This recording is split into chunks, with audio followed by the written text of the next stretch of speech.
entrepreneur. My company is a company called Ballou Public Relations. It's a PR firm that only works with technology companies. We have offices in London, Paris, and Berlin. I live in Berlin. And over the time, the years that I've been in Europe, I've had the pleasure of counseling many great founders, CEOs, and managers. They have included Mark Zuckerberg and Sheryl Sandberg of Facebook, Jan Koum of WhatsApp, Tim Armstrong of AOL. But none of those have been as enjoyable as the three co-founders of Eventbrite, among whom is Renaud Visage, who is the CTO of Eventbrite.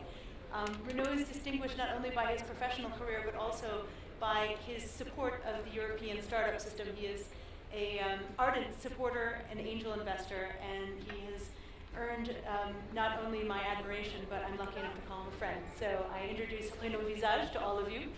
And I have a first opening question, which is, Renaud, do you mind telling us a little bit about Eventbrite? Of course not. Today, Eventbrite is the largest event technology platform out there in the world. We sell a lot of tickets, about 2 million every week. That's 3.3 per second, if I calculate it right. We have one event every 16 seconds, so that's 2 million a year. We started in 2006 with my two co-founders, Kevin and Julia. We've gone a long way since then. We have more than 500 employees in 8 offices now, mostly in Europe. Well, 2 in the US where we started, and then we have now 5 in Europe. So we've been expanding quite rapidly in Europe, and are very excited about the prospects of expanding more in Europe at some point. And you're a European co-founder or tri-founder. How much does Eventbrite raise, just to give us an idea of where it stands? Over the years, we raised $200 million. Wow. It's getting close now. And you work now mostly from Europe?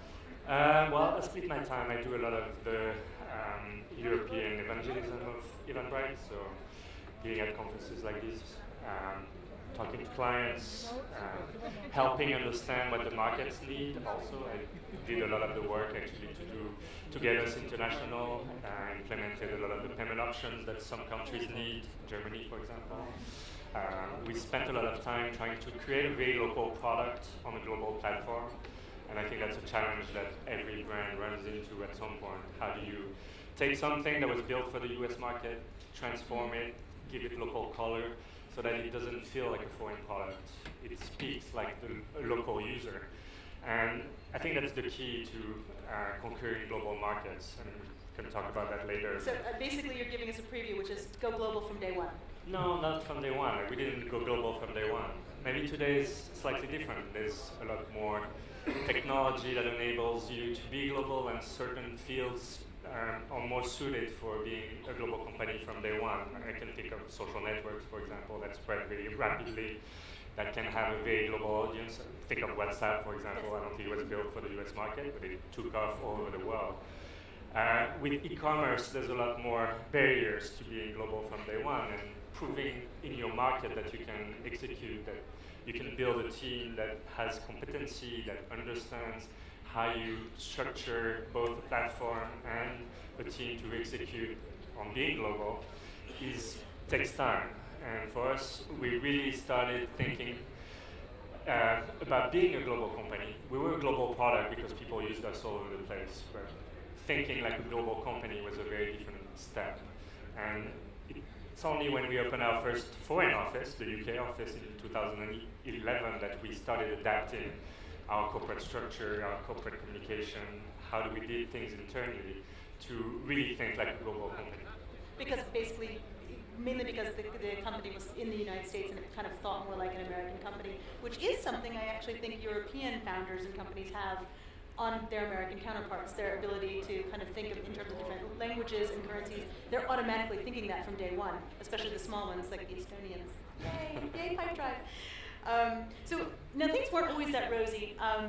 In his own words, I believe, and I'm going to paraphrase, but before Eventbrite, Renaud was a part of a company that grew and crashed somewhat spectacularly during the dot-com boom. And what I wanted to know is when you started Eventbrite, did you know? Did you and Kevin and Julia know we had a winner? Was it clear? Or if you didn't know right away, at which point did the clarity come? When did you just be like, this is yeah, this is going to be big. To give you a bit more color on my first experience, I joined one of the first photo sharing startups out there. I was the employee number 30, I think. We went to 120 people, back to 10 in 1 year. Raised 50 million just after I joined, and had pretty much nothing at the end. So it was a great illustration of what you should not be doing when you run a company. I wasn't part of the management team, so I won't take any of the non-credit for making this happen. But it was a great learning experience, and I think both me and my co-founders had some experience with starting companies before, or seeing companies go through these issues, which really helped us put Eventbrite into context. But did you know you had a winner? No, You didn't. Of course we wouldn't have started if we didn't think it could have potentially be a big thing. And the market was very exciting. No one was catering to the small, medium-sized events like this one, for example. There was no tools out there. It was a lot of pen and paper, Excel, email. So very disorganized. Access to money was a problem. So I have to give a lot of credit to my co-founder, Kevin, who came up with the idea of connecting both a very large market like the small and medium-sized events with a great technology like PayPal to not only provide tools to create an event, sell tickets, promote it, but also to get event organizers access to their ticket sales right away. So that's what PayPal allowed us to do. And I think that's what really excited me, this combination of things that come together in a great package that took off pretty rapidly. So while we had a hunch that it was a very exciting market, that we could build something big, it still had to be demonstrated, still had to be executed on, but we wouldn't have started if we didn't think it could be a big opportunity. Is there a moment that stands out, or maybe a few moments that you're just like, oh wow, Yeah, they really hit on something? And what was it? And one of the principles we had was that everything had to be self-service. So we had, even a couple of years after we started, we had our first 100,000 person event, which we knew nothing about. They hadn't called us before to tell us they were going to do it. And they just used the platform and started selling tickets, and they were in Mexico. We had no idea that was happening. So these are the small things that tell you that there's not only your market that you focused on, but there's an entire new market you could be going after if you execute properly. It told us that we needed to take care of our platform to make sure it scales, that it's reliable, that it can be trusted.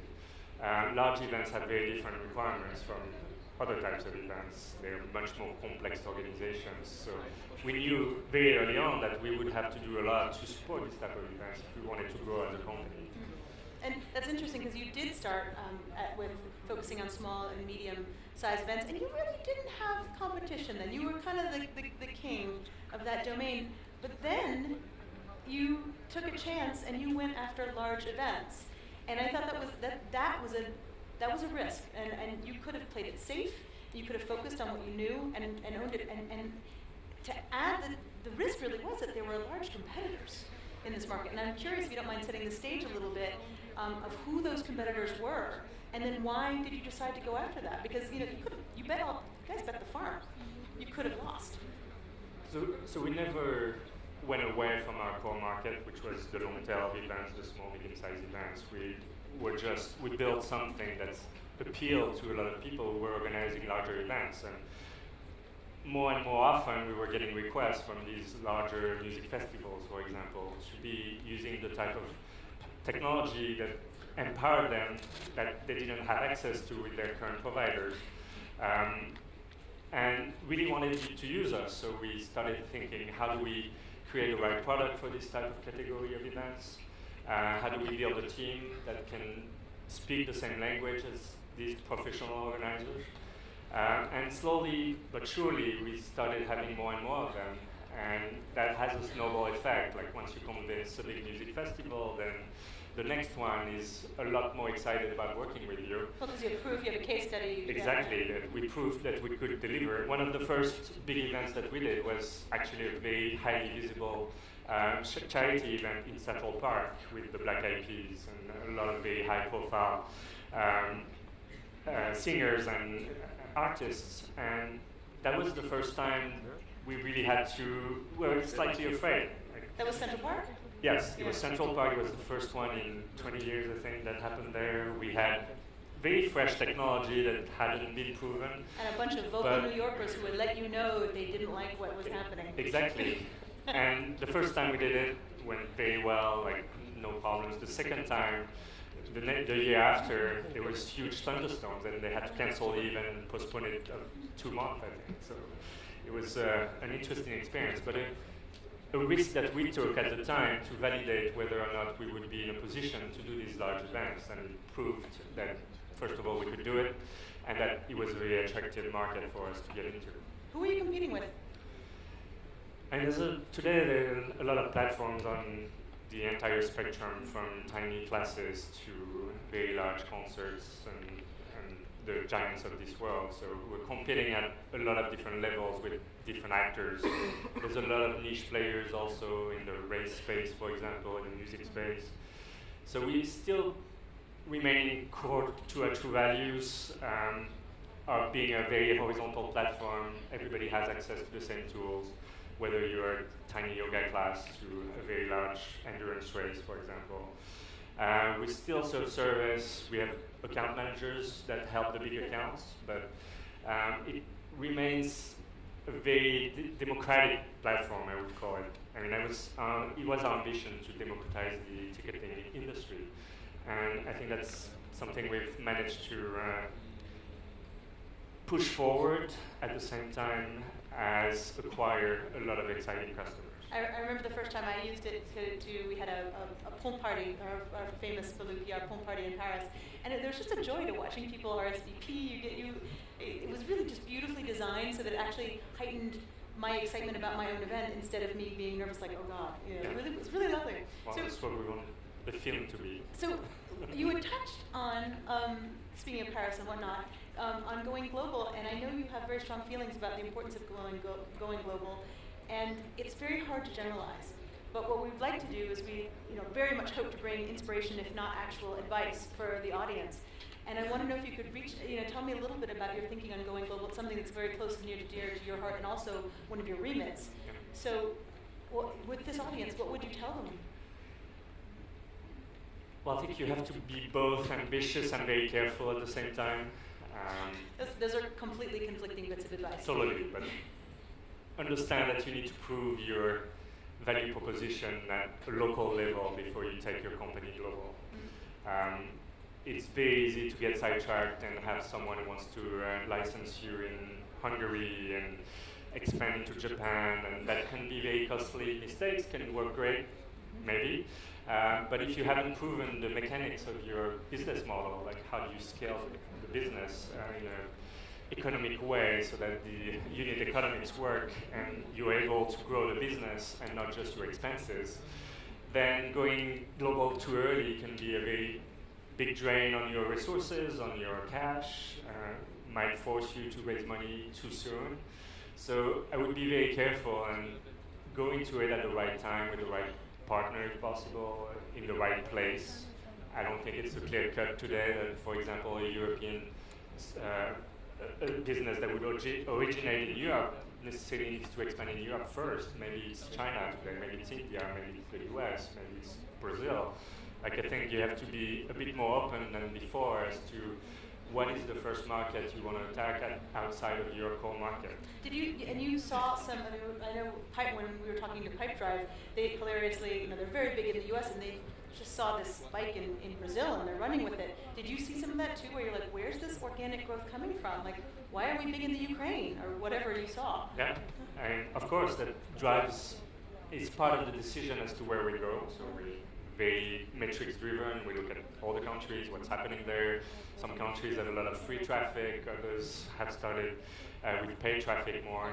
So it's a guidance towards where we want to go. But there's also a lot of barriers in many places. India is one, for example, where e-commerce, like online payments, are not as commonplace as in the US, for example. So you have to think twice, even if you have success in that country, and our free traffic there is really great. But can we do it at a paid level? And I'm not sure. So I mean, it takes a lot of discipline, because you see something, you think it might be an easy win. Now, is this something that you and Julie and Kevin would talk about yourselves, or did you have outside advisors trying to tell you, like, saying, look, the apple looks like it's right, but it's actually not the right tree? Like, how were those? Who pulls who back? How do you have those discussions? Well, I want to be everywhere. I think we all want to be everywhere at some point. But we have great investors. Tiger Global, for example, is known for investing in growth companies that want to expand globally. So they have a lot of knowledge that they share with us. They have playbooks on many countries that were very useful to us. Playbooks, as in actual, like, here's how our other companies have done this. Yes. Wow. So choose your investors very wisely, I think, is one. Does your investor have a playbook for other countries? That's an interesting tip. And there are actually very few who have that type of knowledge by having been very active in all these different places, having learned by other companies doing it, being on the ground and talking to other companies and VCs and understanding the dynamics of the market, identifying who are the key players out there and how do you break into the market. There's many different ways you can assign, like, marketing dollars, sales dollars, like, there's many different tactics you can apply to different places. One thing I actually noticed about you and your founders, when you would come over to London, I remember working with you all at an event in particular, and watching you each speak to people who were at one of your events, you would find, and you'd actually talk to them, and you would talk to CEOs, especially CEOs who had either were American and expanded to Europe, or who were actually European, and I watched you just get information out of them. It was actually, you made many friends, but it was interesting to me because you took the trips and the events that you were at, events such as this, as a chance to go out and actually get intel. Well, that's a big part for why I like to go to events in places like this one, where we don't have a lot of business yet. I mean, you guys are using us for a lot of events, but it's not something we've pushed. So gathering intelligence, understanding who does what in different places, who we should partner with when we enter a country. That's critical information that's very hard to get from the outside. So being here, networking, talking, exchanging with other startups that have been there has been invaluable. And the value for that is really great. Many companies like us have done it before. They've gone into all these places. And there's actually a lot of data sharing between like-minded companies. We talk to all the big names that you've heard on a regular basis, especially on international. But you also talked to them when you were all a lot younger. It's almost like you were a class growing up together. Of course, like and we were preparing the field for when we would be ready to enter. So finding how do we do business in this country, who do we need to ally ourselves with? Who are influencers who might help us. Help us, exactly. And how business works, because that's the key, I think, in Europe especially. It's very different how you do business in the UK versus Germany versus France versus Italy. And it's very hard to, there's no textbook that tells you that. You really have to talk to people. And make mistakes. Of course. So we've actually talked a lot. I've asked you to look back and tell me about what's happened, but I'm especially curious to know what's the future for you all. What kind of products, what do you have? Can you tell us about the plans for the future for Eventbrite? So for the first 9 years of the company, we've really focused on the ticketing aspects of the event lifecycle. So that's what we've been laser focused on, trying to provide the best experience both for organizers and attendees as far as the transaction of committing to buy a ticket, discovering your event, finding the thing you want to do, and having a great time when you're doing it. Now we're expanding into a broader sense of the event industry. So we purchased 2 companies over the last year, one that does venue management, so music venues mostly, but helping them with the back office. How do you schedule artists? How do you book them? All the logistics around that. And then another company that does RFID technologies. So the first use case that we had was entry management using RFID bracelets for music festivals. That's been launched. It's been beta tested in a few places, and it's going very well. And then the next step will be present at the event. Today, our role stops at the door, but eventually we'll be at the event also to power the bar, to power the merchandise stand, That's the type of technology that we'll be pushing forward.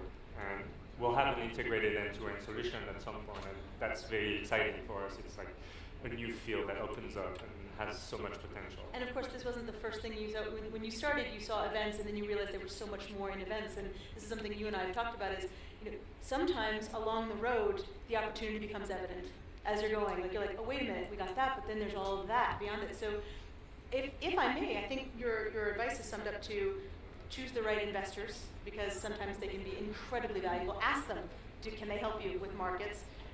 Also use events, use all events, any kind of activity to get intel, and always look, like the business plan you start out with today might not be the one that you end up with in 5 years. Be willing to change and open up to other opportunities. I remember one time saying, there's no way I'm opening up a public relations agency, and here, 14 years later to the day, ta-da. Well, in 2006, there were no smartphones. Facebook wasn't quite there, so we had to adapt along the way through very big transitions in human behavior, and how could we adapt our products to really leverage these type of technologies. And if you don't do that, then at some point you'll be obsolete. And that's something we're continuing to do, for example, with our integration with Facebook that we'll launch in a few weeks, where you can buy your tickets directly on Facebook and probably on Messenger at some point. Like, it's the type of evolution as a company that you really need to be careful of not missing the train. The opportunity. Boat. The boat, sorry. Last question, IPO in your future? What do you think?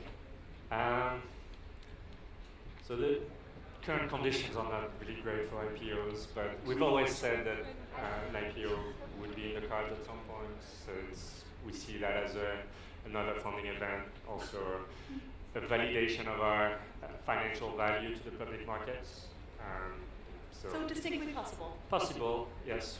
Timing is to be determined, I think. But well, if there's one thing I've known about you, you've always been focused on building a sustainable company. So exactly, and I think that should be the goal for every entrepreneur out there, is go in it for the long haul. Like, you're creating something special, go all the way in. I mean, look at Jeff Bezos or these great entrepreneurs who've committed 25 years of their life building their businesses, and that should be the greatest reward, not an IPO. I completely agree. And on that, I will thank you very much.